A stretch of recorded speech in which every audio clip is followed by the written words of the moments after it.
আসসালামু আলাইকুম guys, welcome back to new video. আজকে ইমোর অসাধারণ একটি সেটিংস নিয়ে আলোচনা করব। তো বন্ধুরা, প্রথমে আমি ইমোতে চলে আসলাম। এখন যদি আপনি ইমোতে কোনো স্টোরি দিতে চান আর নির্দিষ্ট কাউকে ওই স্টোরিটা দেখাতে না চান, তাহলে তার কাছ থেকে স্টোরিটা হাইড করে রাখতে পারবেন।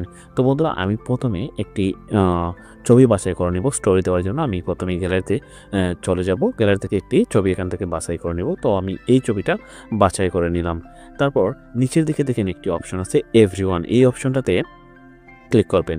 এই অপশনটাতে ক্লিক করার সাথে সাথে 4টি অপশন এখানে শো করতেছে। একটি হলো এভরিওয়ান, তারপর my contacts and visible to selected contents and who can't C.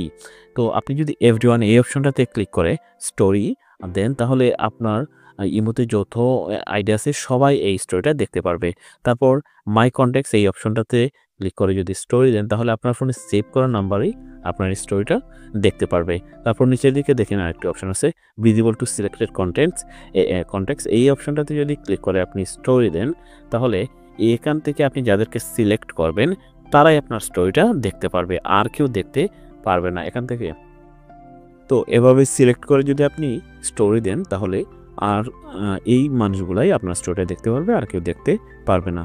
তারপর নিচের দিকে দেখেন হু ক্যান সি এই অপশনটাতে ক্লিক করে যদি আপনি স্টোরি দেন, তাহলে যাদেরকে সিলেক্ট করবেন তাদের কাছ থেকে এই স্টোরিটা হাইড হয়ে যাবে, এরা কোনোভাবেই আপনার স্টোরিটা দেখতে পারবে না। তো বন্ধুরা, এভাবে আপনি হাইড করে ইমোতে স্টোরি দিতে পারবেন। তো বন্ধুরা, ভিডিওটি যদি ভালো লাগে তাহলে লাইক করবেন, কমেন্ট করবেন এবং সাবস্ক্রাইব করতে অবশ্যই ভুলবেন না।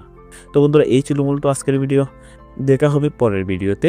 ভালো থাকবেন, সুস্থ থাকবেন। আল্লাহ হাফেজ।